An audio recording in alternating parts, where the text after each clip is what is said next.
I'm Steve. And I'm Kelly. And this is Coupled with Chaos. This week we are covering Trainwreck. Amy Bradley is missing. This is a three-part. They were about 40 to 45 minutes apiece, I think is where they were. The story here is that, I guess on March 24th, 1998, Amy Bradley turned up missing on a cruise ship. The premise here is that this is a cruise ship. She's single. What is she, 23 at the time? They're having a pretty good time out there. Yeah. It's like 3:30 in the morning, and the two of them get back to their cabin. And she had left her brother. He went to his room. She went to hers. And then apparently that's the last time she has, I guess not the last time she was seen. The dad woke up in the night and saw her early in the morning and then went back to sleep. Yeah, between 5:15 and 5:30, he saw her sleeping out on the patio. Chair. That would kind of be nice, a nice way to rest, I would assume. Yeah. That would be kind of cool. Fall asleep on the balcony. Mm-hmm. The ocean air. Yeah. After that, there's some witnesses that did some other things, reported seeing her on deck with another person. At 6, somebody from the band. Yeah, the and so player. At 6 in the morning, the family can't find her, and they go and report her missing to the captain of the ship. But they wouldn't make an announcement because it was early in the morning. They don't want to disturb the guests. Yeah, because the family wanted the announcement made before people disembarked at the port for the day, and he wouldn't do that. So people began leaving the ship before she could be accounted for. And then they did a full ship search for her. But not until like noon. All staff participated, right, after everybody was off the ship. And so that's, I don't know, it's a ship, right? For us, these cruise ships are trouble. I don't know that this has anything to do with that. You think we've just found yet another reason not to go on a cruise. Don't you think? I mean, you look at this, and she disappeared here, and we're going to get into more of the details of what has happened later. But I think for me, what I learned that really added to my angst and disinterest in ever getting on a cruise ship is the potential for something like this to happen is so great because there's no jurisdiction over the ship once it's in international waters. Right. It's like its own little municipality, and the person in charge is the boat captain. So, he's the police. It was even difficult for them to get, federal assistance onto the ship because of the jurisdictional issues and, having to get people to come fly to the area where they were at, that port, and then be ferried out to the boat and whatever. Like, it was a big ordeal. Well, and even more, this ship was en route from San Juan, Puerto Rico to Curacao. And so it wasn't, I guess you had to fly to Puerto Rico in order to even get on the ship. So it wasn't even a U.S. port. Right. And I just wonder if that has anything to do with rules or whatever they've got to do. Mm-hmm. So they searched the ship. The room had already been cleaned by the time they got there, and people had been around. Yeah, that was the other thing that was a big issue, was why the ship staff was allowed to clean the room before federal investigators came on board to look for a missing person. Yeah. So, because that was the last place that the family knew her to be, and so if she, fell overboard or was pushed overboard or someone, climbed around the barrier from the next room, which was one of the accusations, then you would think they would need to test for fingerprints and whatever. And Dad saw her sweater and her stuff inside, and the patio door to the balcony was partially open when he woke up, which seemed odd why that would be left open. And I read today, because lots of new stories are coming out currently due to the fact that this has aired. The family and other witnesses involved have been coming forward with theories and their own information now.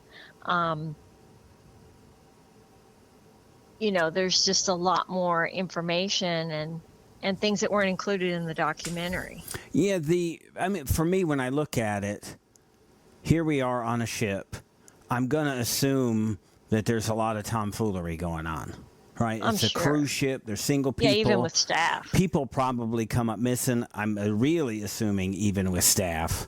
I'm sure a lot of the staff members are mingling with the guests. And you could see it even before then. So they had talked about the whole dinner service and the formal evening and what a life of flirting with her. What a life of the party that she was.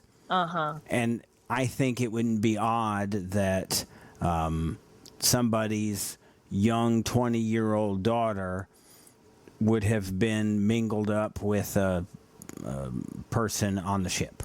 Doesn't surprise me. I'm going to assume when they come to the captain and say this is what happened, the first thing in his mind would be, which crew member is she probably hanging out with. And what I read today said that because of the way the cabin pressure and suction of air happens, there's warnings that are given to passengers about not having the balcony door and the cabin door open at the same time, because the air suction that happens causes the cabin door to slam and would disturb other guests. So they were saying the fact that the sliding door to the balcony was open when the family woke up and she was already gone would be an indication to them that she never left out the front door of the cabin,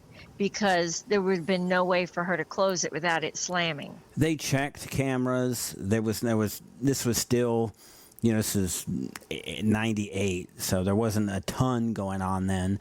They did have card readers on the door, and the card readers... But it only tracked entrance and not exit. Which makes sense. It doesn't have when the door open and close, so that doesn't really surprise me.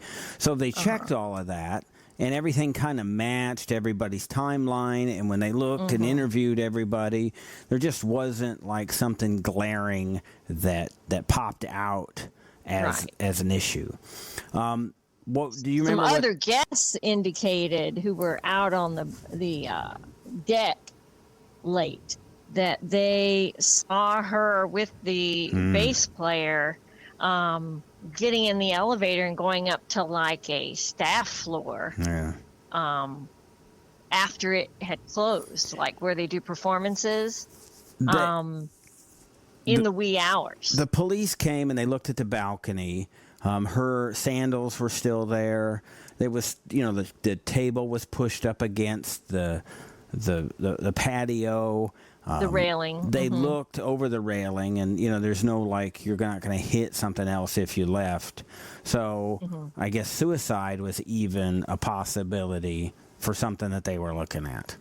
And they brought up the fact that she had come out to her family that she was having a girlfriend at the time. But I don't know that any of that matters here. Well, I think they brought it up because, a lot of times family doesn't accept that, and so they're implying that maybe this led to her suicide. Yeah, but it had no bearing on things in real time. I doubt the family mentioned that at that time. So as far as motivation or something for suicide, as they're looking at it, I don't know that weighed in. That was relevant. Or I think it comes out after. I can't imagine that they're broadcasting this. Yeah, it came out during the, especially at that time, but it came out during the investigation. Yeah.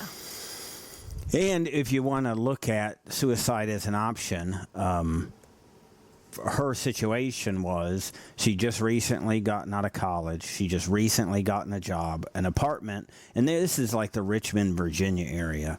Yeah, and when she got back, she was starting her new job, which she was very excited about, so it just didn't make sense. Just got a dog. I think for me, when I saw this, they played up initially like the person. I thought this whole documentary was just going to be about like one theory, this person, because it was a lot. They immediately went right for the dude in the next guy cabin. next door. I'm like, what? Right. And so I said, just because he talked to her.